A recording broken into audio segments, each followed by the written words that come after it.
নেপালের শাসন ব্যবস্থায় কোনো পরিবর্তন আনার এখতিয়ার অন্তর্বর্তীকালীন সরকারের নেই, এই মন্তব্য নতুন প্রধানমন্ত্রী সুশীলা কার্কির।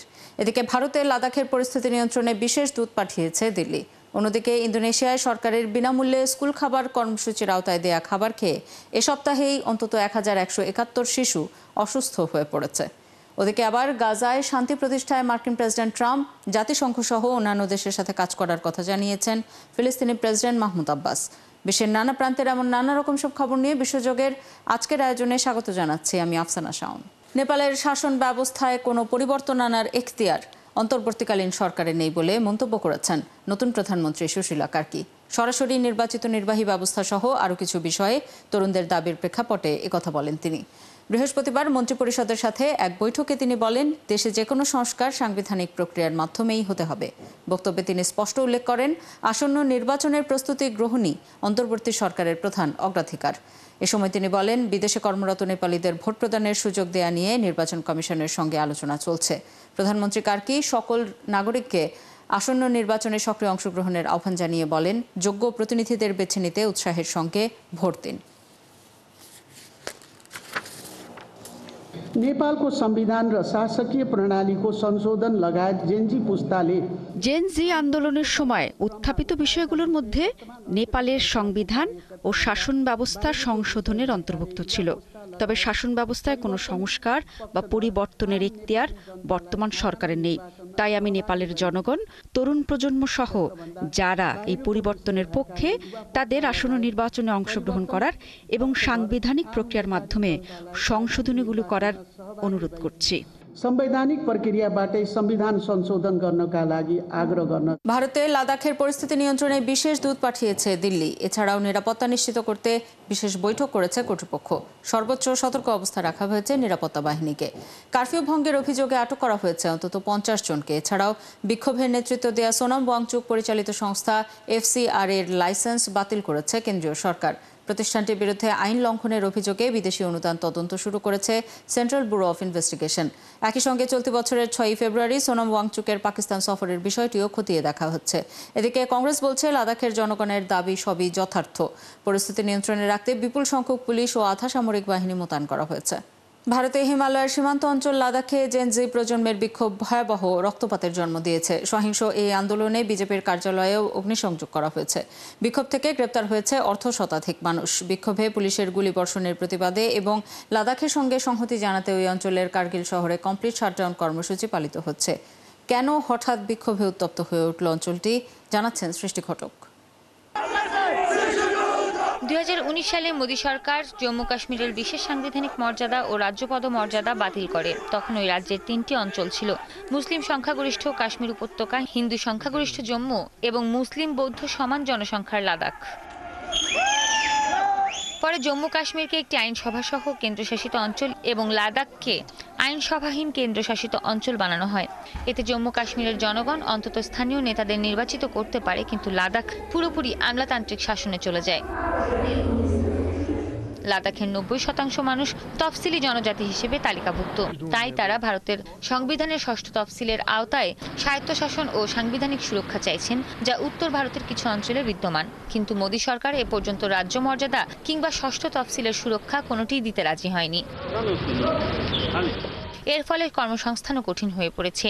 আগে জম্মু কাশ্মীর একসাথে থাকায় লাদাখের লোকজনও সেখানকার চাকরিতে আবেদন করতে পারতেন। এখন সেটা আর সম্ভব নয়।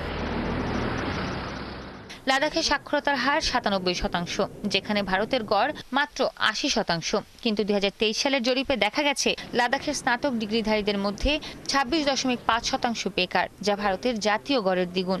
এ অবস্থায় ক্ষোভ বাড়তে থাকে তরুণদের মাঝে, যা পরবর্তীতে রূপ নেয় সহিংস আন্দোলনে। গত 6 বছর ধরে লাদাখের মানুষ স্থানীয় সিভিল সংগঠনের নেতৃত্বে শান্তিপূর্ণ পদযাত্রা, অনশন কর্মসূচি চালিয়ে আসছিলেন। তাদের দাবি রাজ্য মর্যাদা পুনঃপ্রতিষ্ঠা ও সাংবিধানিক সুরক্ষা। কিন্তু বুধবার ক্ষুব্ধ তরুণরা শান্তিপূর্ণ আন্দোলন ভেঙে সহিংসতায় জড়িয়ে পড়ে। এদিন সকালে লাদাখ অ্যাপেক্স বডির নেতৃত্বে স্থানীয় আন্দোলনকারীদের অনশন 15তম দিনে প্রবেশ করে। আগের রাতে 2 প্রবীণ অনশনকারীকে হাসপাতালে নিতে হয়। এরপর সংগঠকেরা লকডাউনের ডাক দেন। একই সঙ্গে মোদী সরকারের পক্ষ থেকে আলোচনায় বিলম্বে ক্ষোভ বাড়তে থাকে। এই পরিস্থিতিতে তরুণরা আন্দোলনের কেন্দ্র মর্টিয়ার্স মেমোরিয়াল পার্ক থেকে বেরিয়ে স্থানীয় সরকারি ভবন ও বিজেপি কার্যালয়ের দিকে অগ্রসর হয় এবং পুলিশের সঙ্গে সংঘর্ষে জড়ায়। ভারতের স্বরাষ্ট্র মন্ত্রণালয় এ ঘটনার জন্য আন্দোলনের নেতৃত্ব দেয়া পরিবেশ কর্মী সোনাম ওয়াংচুককে দায়ী করেছে। মোদী সরকারের অভিযোগ, ওয়াংচুক বিক্ষোভকারীদের উস্কে দিয়েছেন। তিনি আরও বসন্তধর্মী আন্দোলন ও নেপালের জেনজি বিক্ষোভের উল্লেখ করে তরুণদের বিভ্রান্ত করেছেন বলে অভিযোগ করা হচ্ছে। তবে ওয়াংচুক জোর দিয়ে বলেন, তিনি কখনোই সহিংসতার আহ্বান জানাননি, বরং সতর্ক করেছিলেন যে দাবিগুলো উপেক্ষা করলে তরুণদের ক্ষোভ ভয়াবহ রূপ নিতে পারে। সৃষ্টি ঘটক, ৭১। ইন্দোনেশিয়ায় সরকারের বিনামূল্যে স্কুল খাবার কর্মসূচির আওতায় দেয়া খাবার খেয়ে এই সপ্তাহেই অন্তত ১১৭১ শিশু অসুস্থ হয়ে পড়েছে বলে জানিয়েছে দেশটির স্বাস্থ্য কর্তৃপক্ষ। এই পুষ্টিকর খাবার কর্মসূচি ইন্দোনেশিয়ার প্রেসিডেন্ট প্রাবয়ো সুবিয়ান্তোর একটি অন্যতম উদ্যোগ, যার লক্ষ্য ৮ কোটি শিক্ষার্থীকে প্রতিদিন বিনামূল্যে পুষ্টিকর মধ্যাহ্নভোজ সরবরাহ করা। কিন্তু সাম্প্রতিক সময়ে পরপর বেশ কয়েকটি খাদ্যে বিষক্রিয়ার ঘটনায় এই কর্মসূচি নিয়ে প্রশ্ন উঠেছে। গত সপ্তাহেই পশ্চিম জাভা এবং মধ্য সুলাওয়েসিতে ৮০০ শিক্ষার্থী অসুস্থ হয়। এই সপ্তাহের আক্রান্তরা যে খাবার খেয়েছিল তার মধ্যে ছিল সয়া সস দেওয়া মুরগির মাংস, ভাজা টোফু এবং সবজি ও ফলমূল। গাজায় শান্তি প্রতিষ্ঠায় মার্কিন প্রেসিডেন্ট ট্রাম্প জাতিসংঘ সহ অন্যান্য দেশের সাথে কাজ করার কথা জানিয়েছেন ফিলিস্তিনি প্রেসিডেন্ট মাহমুদ আব্বাস। জাতিসংঘে দেয়া ভার্চুয়াল ভাষণে পশ্চিম তীরে ইসরায়েলি দখলদারিত্ব ও গাজার শাসন ব্যবস্থা নিয়েও কথা বলেন আব্বাস। মার্কিন প্রেসিডেন্ট ট্রাম্পও জানিয়েছেন তিনি ইসরায়েলকে পশ্চিম তীর দখল করতে দেবেন না। এদিকে জাতিসংঘ বিশ্ব নেতাদের নিন্দার পরও গাজায় হামলা জোরদার করেছে ইসরায়েল। শারমিন শ্রাবণীর রিপোর্ট। গাজা সিটি থেকে উপকূলীয় পথ ধরে এভাবেই অজানার উদ্দেশ্যে যাত্রা শুরু করছে ফিলিস্তিনের অনেক পরিবার। জাতিসংঘে বিশ্ব নেতাদের আহ্বান উপেক্ষা করেই গাজায় চলছে ইসরায়েলি বর্বর হামলা। গত ২৪ ঘন্টা গাজা উপত্যকায় ১৭০টি টার্গেটে হামলা চালিয়েছে ইসরায়েল। এসব হামলায় গাজা সিটি সহ পুরো উপত্যকায় হতাহত হয়েছে বহু ফিলিস্তিনি। টানা হামলার জেরে গাজার অনেক হাসপাতাল ব্যাপকভাবে ক্ষতিগ্রস্ত হচ্ছে। হামলার কারণে আরও ৬০টি হাসপাতাল ও ক্লিনিক বন্ধ হয়ে গেছে। গাজায় যখন ইসরায়েলের এমন গণহত্যা চলছে, তখনই শান্তি প্রতিষ্ঠায় জাতিসংঘ সহ অন্যান্য দেশের সাথে কাজ করার কথা জানিয়েছেন ফিলিস্তিনি প্রেসিডেন্ট মাহমুদ আব্বাস। যুক্তরাষ্ট্র ভিসা না দেয় এবার জাতিসংঘে ভার্চুয়ালি যুক্ত হয়ে গাজার শাসন ব্যবস্থা ও নিরাপত্তার দায়িত্ব নেওয়ার কথা জানান আব্বাস। আমরা দৃঢ়ভাবে বলছি এবং দৃঢ়ভাবে বলতে থাকব যে গাজা ফিলিস্তিন রাষ্ট্রের একটি অবিচ্ছেদ্য অংশ। আমরা সেখানে শাসন ও নিরাপত্তার পূর্ণ দায়িত্ব গ্রহণ করতে প্রস্তুত। শাসন ব্যবস্থায় হামাসের কোনো ভূমিকা থাকবে না এবং অন্যান্য দলগুলোর সাথে তাদের অস্ত্র ফিলিস্তিনি জাতীয় কর্তৃপক্ষের কাছে হস্তান্তর করতে হবে। এদিকে মার্কিন প্রেসিডেন্ট ডোনাল্ড ট্রাম্প বলেছেন তিনি ইসরায়েলকে ফিলিস্তিনের অধিকৃত পশ্চিম তীর দখল করতে দেবেন না এবং গাজা নিয়ে শিগগিরই সমঝোতা সম্ভব হতে পারে বলেও জানান তিনি। গাজা নিয়ে মধ্যপ্রাচ্যের দেশগুলোর প্রতিনিধি ও বেশ কয়েকজন সরকার প্রধানদের সাথে আমাদের কিছু ভালো আলোচনা হয়েছে। ইসরায়েলের প্রধানমন্ত্রী নেতানিয়াহুর সাথেও কথা হয়েছে। জিম্মিদের ফিরিয়ে আনা এবং গাজা যুদ্ধেরও অবসানের চেষ্টা চলছে। এটা হয়তো খুব শীঘ্রই ঘটবে। আমরা এই অঞ্চলে শান্তি চাই।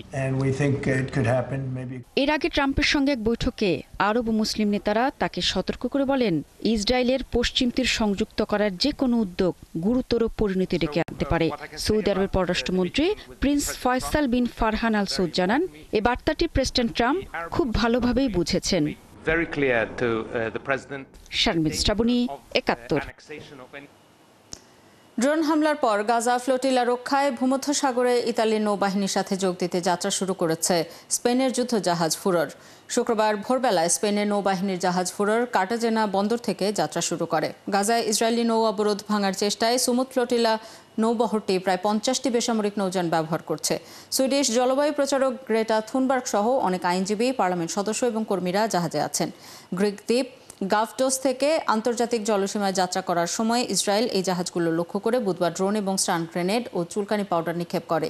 এতে কেউ আহত হয়নি, তবে জাহাজগুলোর কিছু ক্ষতি হয়েছে।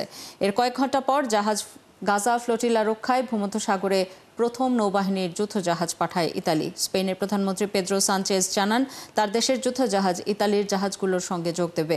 তারা গ্লোবাল সুমুদ ফ্লোটিলাকে সুরক্ষা দেবে। এবছর নোবেল শান্তি পুরস্কারের হকদারদের তালিকায় ট্রাম্পকে কোনোভাবেই রাখছেন না বিশেষজ্ঞরা। অথচ ট্রাম্প নিজে মোটামুটি নিশ্চিত করেই বলছেন তিনি শান্তিতে নোবেল পাচ্ছেন। কিন্তু বিশেষজ্ঞদের দ্বিমতের কারণ কি? জানবো রিপোর্টে।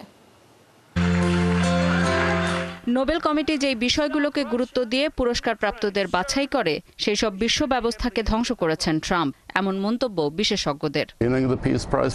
ট্রাম্পের নোবেল শান্তি পুরস্কার পাওয়ার কোনো প্রশ্নই আসে না। মূল কারণটা হলো তিনি মুখে বলেন হত্যা পছন্দ করেন না, কিন্তু এখন তিনি গাজার গণহত্যাকে সমর্থন করছেন। পুরস্কারের জন্য তার তদবিরও উল্টো ফল বয়ে আনতে পারে, কারণ নোবেল কমিটি স্বাধীনভাবে কাজ করতে চায়, বাইরের চাপ থেকে নিজেদের দূরে রাখতে পছন্দ করে। অ্যালফ্রেড নোবেলের উইল অনুযায়ী এই পুরস্কার তিনিই পাবেন যিনি জাতির মধ্যে ভ্রাতৃত্ব প্রতিষ্ঠায় সেরা কাজ করেছেন। কিন্তু ট্রাম্প এমন কিছু করেননি বলে মন্তব্য করেছেন অসলো শান্তি গবেষণা ইনস্টিটিউটের পরিচালক নিনা গ্রিগার। তিনি যুক্তরাষ্ট্রকে বিশ্ব স্বাস্থ্য সংস্থা এবং প্যারিস জলবায়ু চুক্তি থেকে সরিয়ে নিয়েছেন, পুরনো বন্ধু ও মিত্রদের সঙ্গে বাণিজ্য যুদ্ধ শুরু করেছেন। এটা শান্তিপূর্ণ প্রেসিডেন্টের পরিচয় নয়, কিংবা এমন কারো নয় যিনি সত্যি শান্তি প্রতিষ্ঠায় কাজ করতে আগ্রহী। তবে অনেক অপ্রত্যাশিত ব্যক্তিও নোবেল পেয়ে থাকেন। এবার মানবিক সংস্থার বাইরে জাতিসংঘের প্রতিষ্ঠানগুলোতে গুরুত্ব দিতে পারে নোবেল কমিটি, যেমন আন্তর্জাতিক বিচার আদালত বা জাতিসংঘ নিজেই। এছাড়া সাংবাদিকদেরও প্রাধান্য দেয়া হতে পারে। গত বছর ইতিহাসের সর্বাধিক সংখ্যক সাংবাদিক নিহত হয়েছেন, তাদের বেশিরভাগই গাজায়। এক্ষেত্রে কমিটি টু প্রোটেক্ট জার্নালিস্টস বা রিপোর্টার্স উইদাউট বর্ডার্সকে পুরস্কৃত করা হতে পারে। স্টকহোম ইন্টারন্যাশনাল পিস রিসার্চ ইনস্টিটিউটের প্রধান কারিম হাজ্জাজ বলেছেন, এর যে কোনো একটি পুরস্কার পাওয়ার যোগ্য। আফসানা শাওন, একাত্তর। ওয়াশিংটন ডিসির কিছু নির্দিষ্ট মামলায় মৃত্যুদণ্ড কার্যকর করার অনুমতি দিয়ে একটি ঘোষণাপত্রে স্বাক্ষর করেছেন ডোনাল্ড ট্রাম্প। এই পদক্ষেপের কারণে ডেমোক্র্যাট অধ্যুষিত ওয়াশিংটনের ওপর প্রেসিডেন্টের ক্ষমতা আরও বাড়ল। ট্রাম্পের দাবি, রাজধানীর নিরাপত্তা রক্ষার স্বার্থে আইন কঠোর হওয়া জরুরি। তবে শহরে সহিংসতা বেড়েছে এমন দাবি নাকচ করে দিয়েছেন নগরের কর্মকর্তারা। ওয়াশিংটন স্থানীয় অপরাধের জন্য মৃত্যুদণ্ড নিষিদ্ধ করেছে, তবে ফেডারেল আইনের অধীনে কিছু অপরাধের জন্য এটি এখনও অনুমোদিত। রাজধানীতে স্থানীয় এবং ফেডারেল উভয় ধরনের অপরাধের বিচার করে মার্কিন অ্যাটর্নি অফিস। এই ছিল আজকের আয়োজনে। বিশ্বের নানা প্রান্তের নানা রকম সব খবর নিয়ে কাল সকাল 9:30টায় আবারও হাজির হবে বিশ্বযোগ। চোখ রাখুন একাত্তরের ফেসবুক পেজে এবং সাবস্ক্রাইব করুন একাত্তরের ইউটিউব চ্যানেল। একাত্তরের সাথেই থাকুন।